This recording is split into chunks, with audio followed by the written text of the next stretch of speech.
भारत के 17 साला grand master D Gukesh ने टोरंटो में कैंडिडेट्स चेस टूर्नामेंट में अमेरिकी शतरंज खिलाड़ी हिकारू नाकामुरा के खिलाफ अहम ड्रा खेलकर 14 में से 9 पॉइंट्स हासिल करके आलमी शतरंज का खिताब जीत लिया है।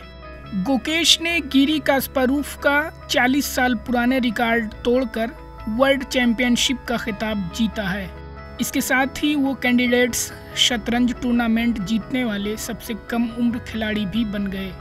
इस टाइटल के साथ गोकेश को 88,500 यूरो तकरीबन 78.5 लाख रुपए का नकद इनाम दिया गया। कैंडिडेट्स टूर्नामेंट की कुल इनामी रकम 5 लाख यूरो है।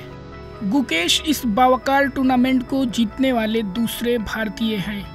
इससे कबल साल 2014 में 5 बार के आलमी चैंपियन विश्वनाथन आनंद ने ये खिताब जीता था।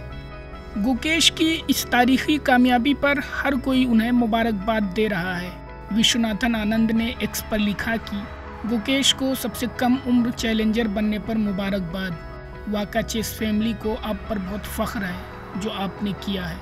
इस लम्हे का लुत्फ़ उठाएं। वज़ीर आज़म नरेंद्र मोदी ने भी एक्स पर लिखा, भारत को FIDE कैंडिडेट्स टूर्नामेंट जीतने वाले सबसे कम उम्र खिलाड़ी बने डी गोकेश पर फ़ख्र है।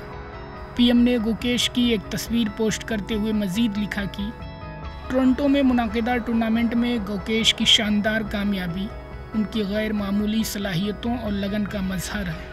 उनकी गैर मामूली कारकर्दगी और चोटी तक का सफ़र लाखों लोगों की तहरीक का ज़रिया बनेगी। Bureau reports ETV Bharat Urdu.